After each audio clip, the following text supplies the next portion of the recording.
Hello, everybody. I'm Rachel. I'm Hannah. And this is the You Talking to Me podcast.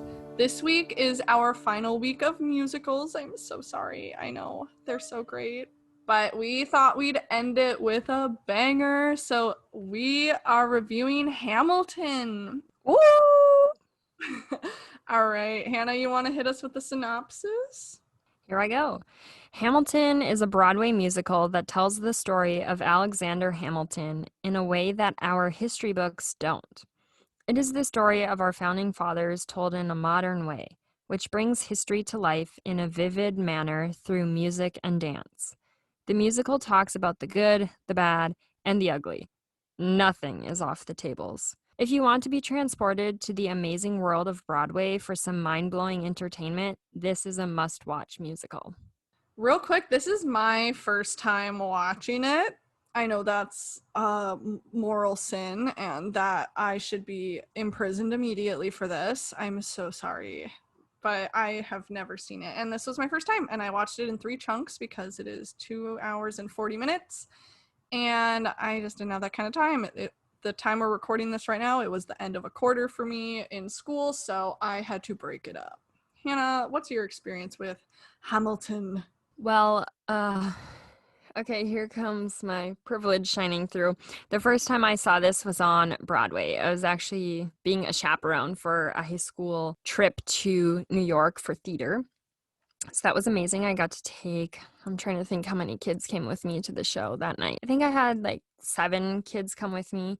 I was in charge of all 7 of them at this Broadway production of Hamilton, which was amazing. And then I've seen it on Disney Plus multiple times since then, and I listen to the soundtrack very frequently, so I know this musical well. However, before seeing it on Broadway, I literally didn't even know what it was about. Like, I knew it was about Alexander Hamilton, and that was it. And I only went to it like right before the pandemic hit. It was February 27th was the night I went. February 27th, 2020.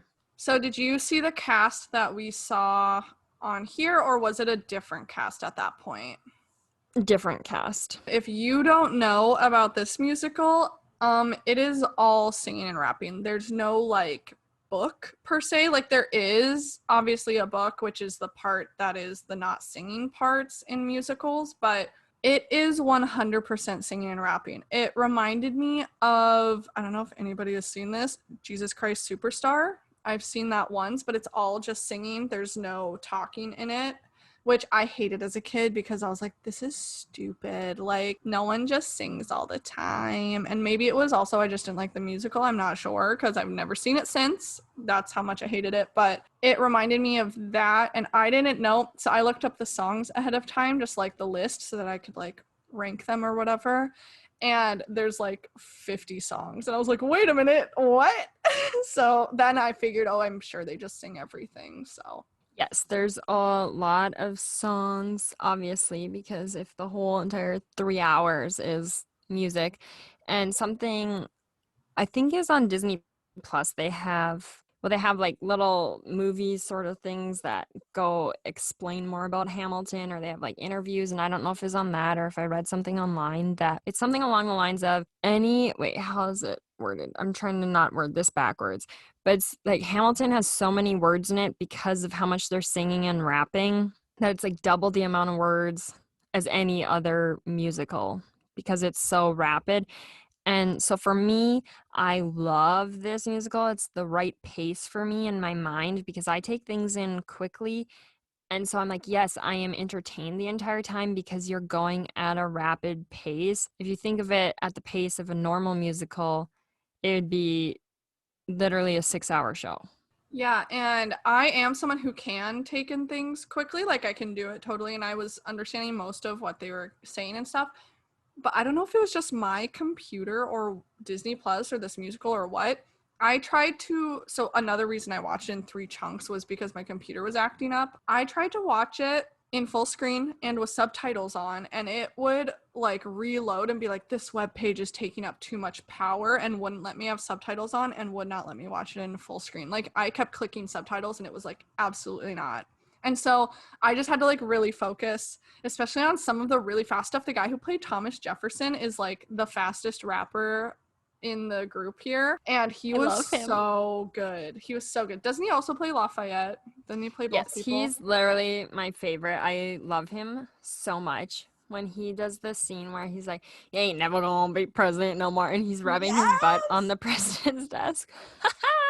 It's so funny. It's such a good representation. It's like very good for people who are very angry at the government. You know what I mean? And how it's like treated its people and stuff like that. And so it's just really fun to like get your aggression out through this like laughter. So that's what I liked about it. And I also like that if someone did like die in the musical or like left and didn't come back, they just like recast that same actor as a different person, because I'm pretty sure a guy, I don't remember his name, Lawrence, is also the same actor plays Alexander Hamilton's son, if I recall. So Yes, he is.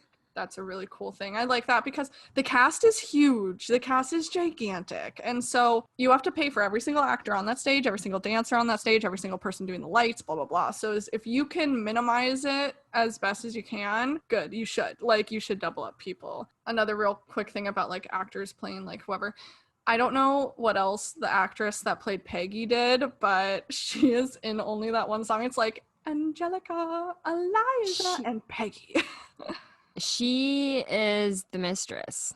Oh, okay. I couldn't remember what else she did. Like, she was on for a brief second and I just like knew the song already. So I was just like, dancing to it. And so I didn't like get a real good look at her. I like her progression as a character for like the switch of characters because when she's playing that Peggy part, she's like, "I'm Peggy." Like her voice just sounds like not a good singer, and then she sings her song, well, "Say No to This," for example, and she has to do this belting part, and you're like, "Excuse me, she can sing? Whoa!"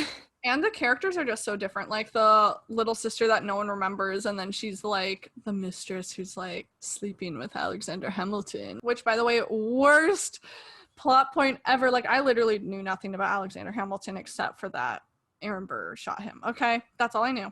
I don't know the story of how that happened. I learned it obviously here, blah, blah, blah.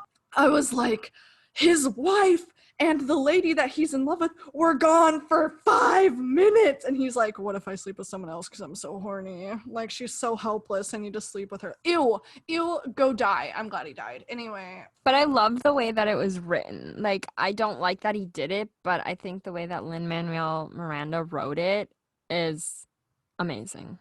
Yeah, the whole first act is getting you to like Alexander Hamilton. Like, look at this guy. Look at all that he's done for the country, all that he's doing for the people, blah, blah, blah. He's so good, all this great stuff.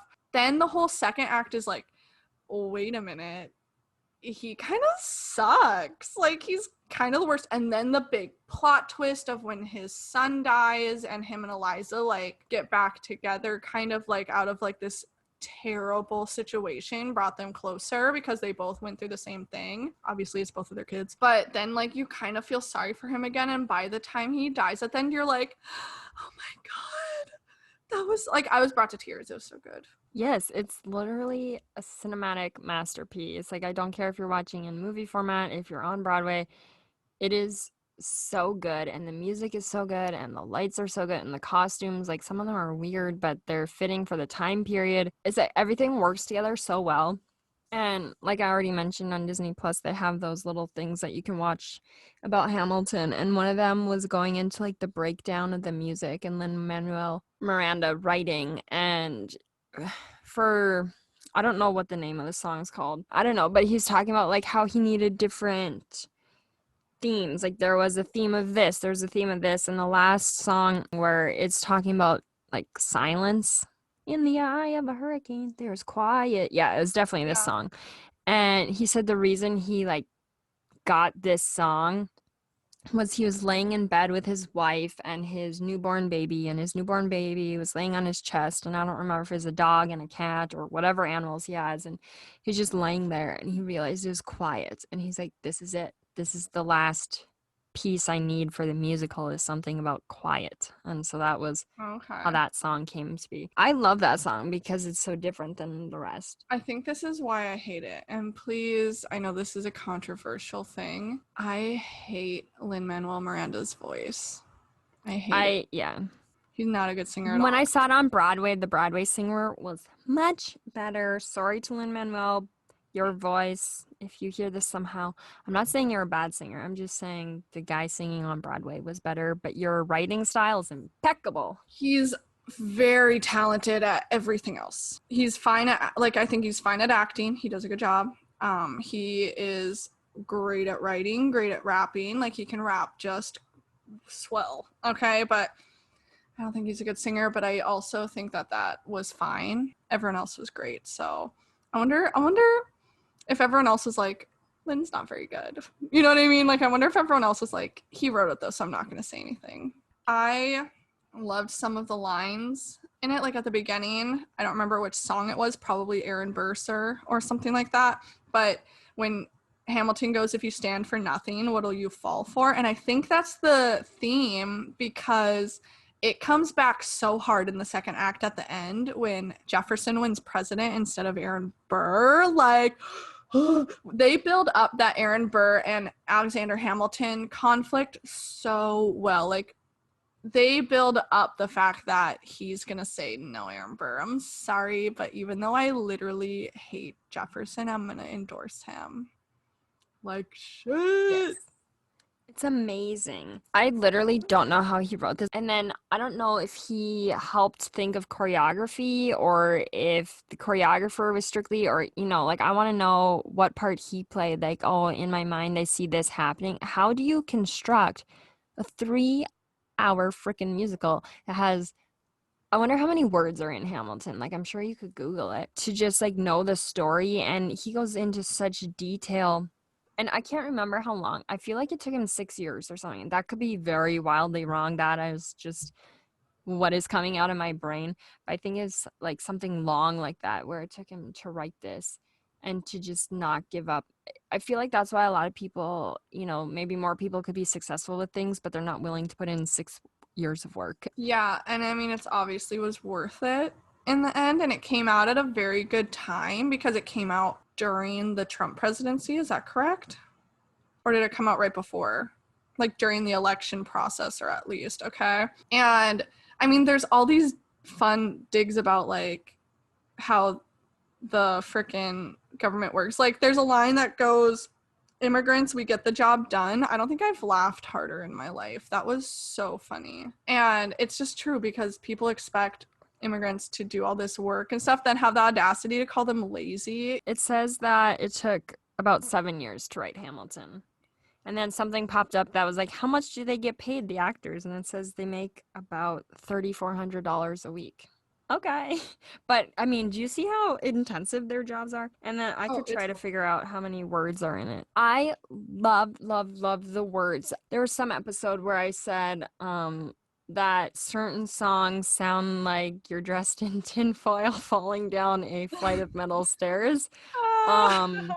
And how the lyrics could be good, but it sounds like that, or vice versa. But I feel like this one is another example where the music is amazing and the lyrics are amazing. It's just so good. There weren't a lot of songs that I was like 1 star, would not recommend. I didn't like Hurricane. I think it was just because Lin-Manuel Miranda's voice, and I think I just couldn't get past it. I think that it was all around. Everything was like 3 to 3.5 stars or more in a 5-star ranking, just because everything was so good. And I like that they kept intertwining other themes of like, or lines of other songs into the current songs, and like, and Eliza's little like theme that she always like sings, or like all of her songs are like to that theme. Stay alive. Oh my god. Or the look around. Like, I don't know. It was so. How lucky we are to be alive right now. That's obviously, we should be Broadway singers. I think yeah, we should hire us, even though we don't fit the casting at all because we're white people. So, oops. There are some white people in the cast, but I love that. I was gonna call him Hamilton. That Lin-Manuel Miranda made a point of wanting to make sure he had a cast that wasn't all freaking white.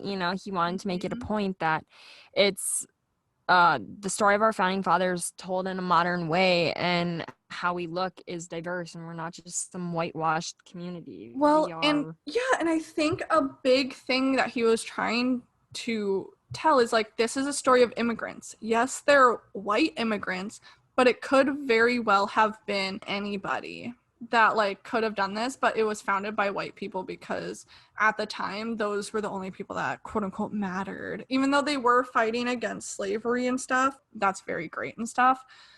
But I think that was a huge point. Is like, this is a story of immigrants, and we're going to show you what the immigrants look like right now. These are the ones that are being persecuted and stuff like that. Because if we get Canadian immigrants, no one gives a crap about them working at the hospital or as a professor. People always make comments about the Indian professors, you know, oh, I can't understand them. Like why you have to like poke fun at people because they speak differently than you or like look differently than you. Yeah, that's so annoying and rude and racist because Mm-hmm. people just, people are annoying, and people need to realize that there's more than white people in this world, and that it's important to have diversity. Okay, so maybe someone has an accent or something. Well, you have an accent to that person too. Plus, if they are someone who speaks a language from somewhere else and then they're also speaking English, are you bilingual? Because do you know how complicated that is? I mean, we've touched on that in a different episode, but it's not easy to speak more than one language. And if they're actually being a teacher doing that, like, they are smart. They're speaking well, and who cares if they have an accent or if they mess up on some words sometimes. Yeah, do you know how many words you have to know in that other language to be able to teach a college class about something? About literally anything. Do you know how many words you have to know? Literally, you have to be fluent. It's so weird that, like, oh, if they don't know English, they're perceived as stupid, or if they don't know very good English, they're perceived as stupid. I'm sorry, go to Spain and try to speak. And Yeah, with knowing little to no words in Spanish. Try doing that and see how stupid you feel. And just know that I know a whole language that they don't. They know a whole language that I don't. We're smart in our own ways, and knowing a language does not make you smart or dumb. right. And saying like going to a different place where they speak a different language. I worked for a family that's from Argentina. They would sometimes speak Spanish around me, and I was like, oh my God, I'm so dumb. I have no clue what they're saying. And I would feel bad because sometimes it is easier for them to speak in Spanish. But one of my favorite things was our grammar just like works differently than the grammar does in Spanish. And so sometimes the way they would word their sentence was more how a Spanish sentence would be worded. So it'd be sort of backwards in our language, but it was so cute. I was like, I love how you're saying this. But obviously, it's hard to figure out the grammar because, for example, I took German in high school, and trying to learn the grammar of that, I was like, wait, why isn't it just like I go here? And so I was like, wait, this doesn't make sense. But learning languages is just not easy. Also, speaking of languages, I can tell you the word count in Hamilton has 20,520 words in it. They average 144 words per minute. That's insane. Insane. Insane. But that's why I can pay What? attention during it. What? 144 a minute? That's more than 2 words a second? Okay, well, that's the end of the podcast. My brain exploded. No, I'm just kidding. Oh my gosh. And like with Jefferson, oh yeah, he probably hits like 6 or 7, 10 words a second sometimes. Like, I swear to God. When I was watching this, it reminded me of like Shakespearean style musicals. Did you get that at all? Or plays by Shakespeare? Because it starts off, it has a huge chorus, like a huge cast, which is very common. And then it, like, the first song basically tells you the whole story, or like especially how it's going to end, which is a huge trope in Shakespeare. Like in Romeo and Juliet, like, you know they're going to die, you know what I mean? They're both going to die because of love or whatever. And then the set is the same set every time. Like, they don't move around the set, it's stuck in place. They have some props every once in a while that show up, but it was such a Shakespearean style musical, and I was just thinking that as I was watching it. I guess now that you mention it, I think, yeah, that does make sense. But I also didn't really watch very many Shakespearean things in my day. I've read more than I've seen. So maybe that's why I didn't, have that connection. But yeah, I can definitely make that connection now that you mention it. Speaking of like the stage, What did you think of the stage or the set? Did you think that it was too simple? Did you think it was the right amount of things on stage? Did you like the whole rotating middle of the stage? I just want to know what you thought about it. Oh yeah, I think they used their space super well. I think that the set was not distracting, but was functional for them and everything. So I really liked that. And the spinning stage, they oh my gosh, they would like it two sections like spun. I liked that it sometimes there'd be people dancing on the outside circle while like Hamilton or someone's in the middle, just like Jay chillin', singing whatever and stuff. So I thought that was really interesting, and I would not have like thought of putting a rotating stage. Just like if I saw the book and like listened to like the story and stuff, I wouldn't be like, you know what, we need a rotating stage in the middle. Like I just don't think that way. I think for me, one of the first things I think of with music is choreography. So I guess maybe the stage would have something to do with that. But like, honestly, name a song, and when it's playing, I can think of how people should be dancing to a song. I don't know. That's just the way my brain works. And so for me, the first thing I noticed, I guess now I'm switching to choreography, is the choreography in this musical. Like on my notes, I literally have choreography 12 out of 10. I thought this was insane. I love the dancing. They dance so much. Like for however many words are in this musical, there's just as many dance moves, I swear. It's so engaging, and there's always people are doing something. There's someone in the background doing something, or they're dancing, or there's like a bullet that's being shot and someone's miming this bullet going across the stage with their hand, like making a Yeah. little bullet-sized hole and having it go over Hamilton's head or things like that.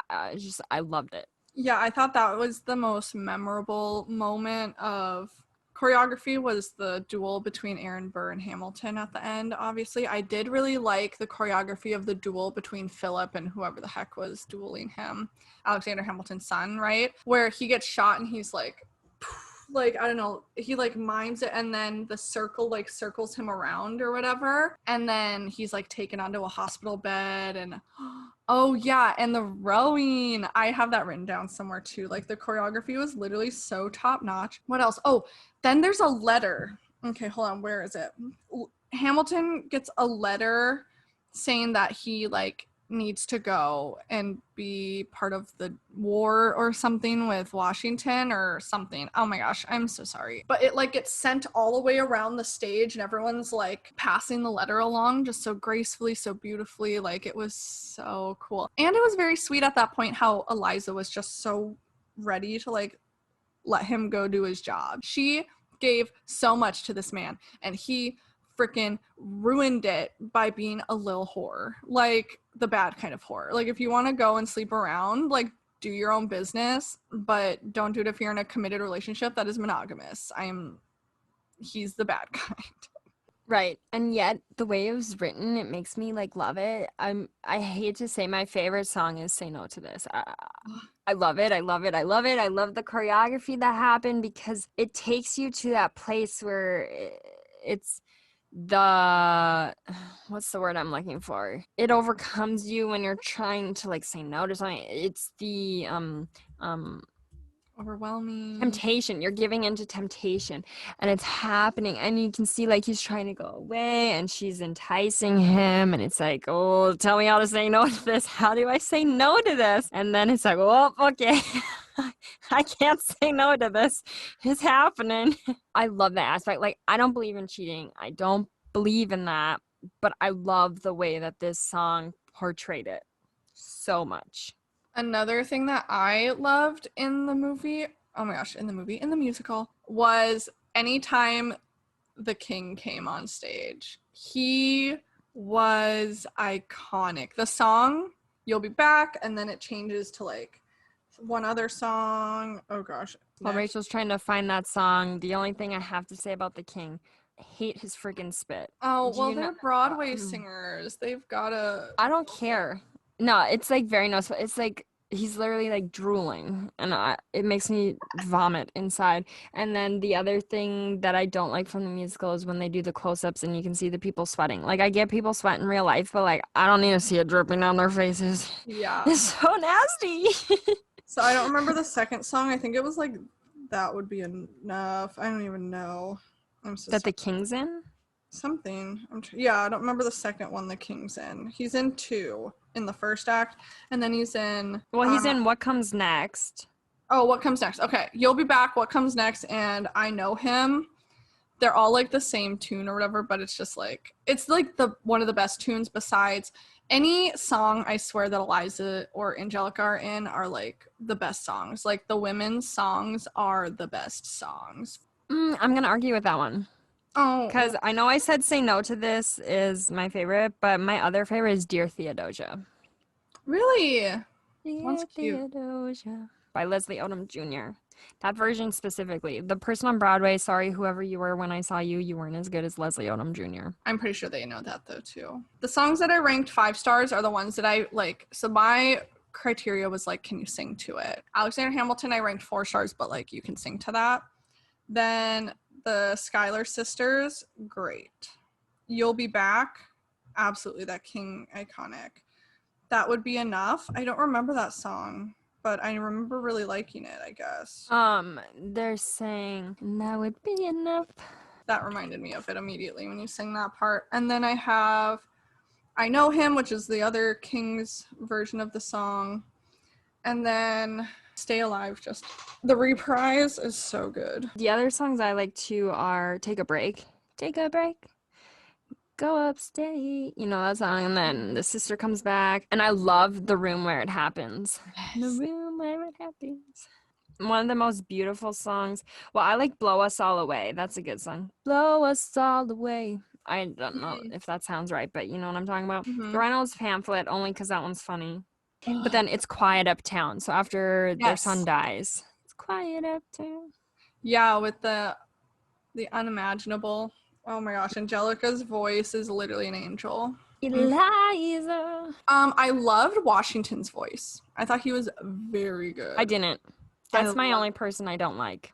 I Oh, don't like his character. I don't like that guy who plays him. My mom loves him too, and she's seen him in other things. I don't like him. I don't like him at all. Unpopular opinion. Everyone loves the king. I don't. I don't find it funny. Except for the one line where he says, "Awesome. Wow." My dad and I always say that to things that we're not happy about. We'll be like, "Awesome. Wow." Oh, I love the king. Oh. Yeah, I know everyone literally when I was on Broadway, or I was on Broadway, no, when I was at the Broadway production of it, everyone was cheering when he came out. And I was like, what's about to happen here? I liked when he was sitting in the corner, like dancing when like all the shit was going Okay, down. yeah. That part's funny. I just felt like sometimes he was trying too hard. Does that make sense? Yeah, I could see that. I think that was like the character probably was he was just like obnoxious. And also it's the character you're supposed to hate too. Like he's the bad guy here. He's like one of the only white people and he plays like the person that they're trying to escape, like why they made America to begin with and stuff like that. So I mean like totally maybe that's why I didn't like him.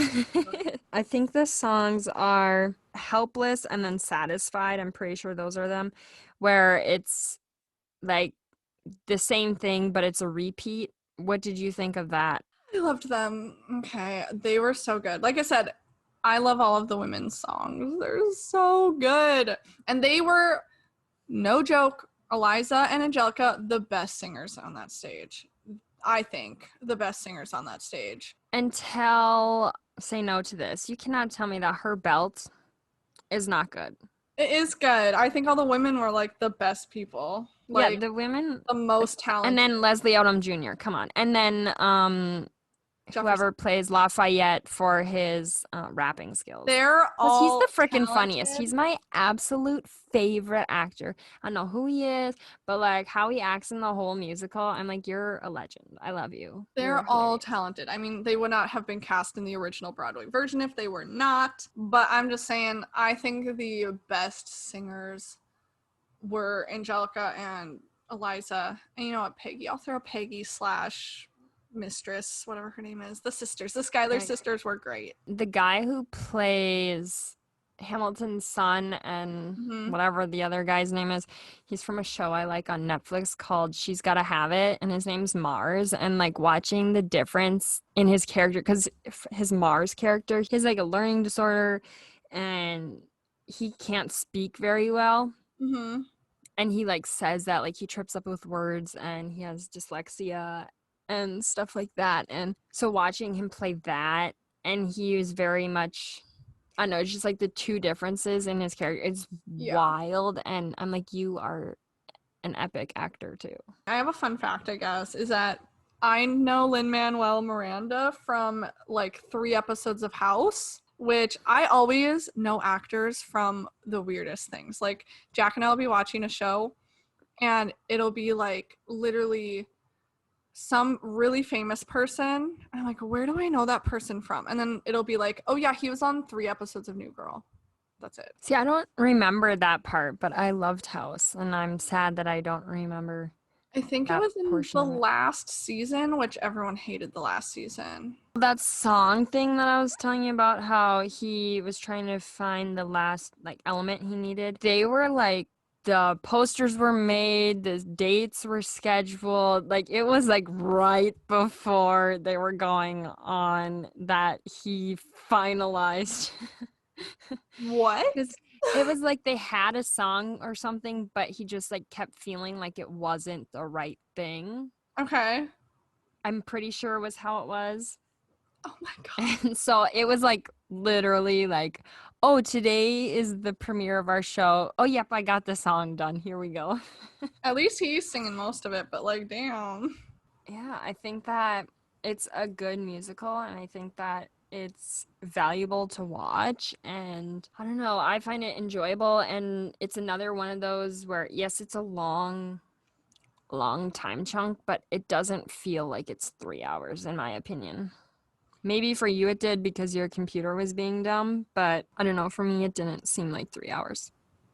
Now would be a good time to answer our question from Emily from last week, and I'll play it now for y'all.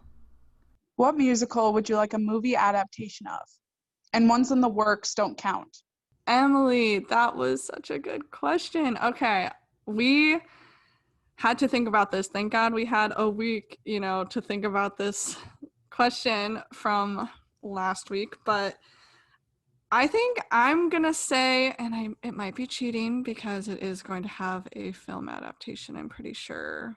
But I don't care. This is our podcast. We can say whatever we want. I'm gonna say Dear Evan Hansen.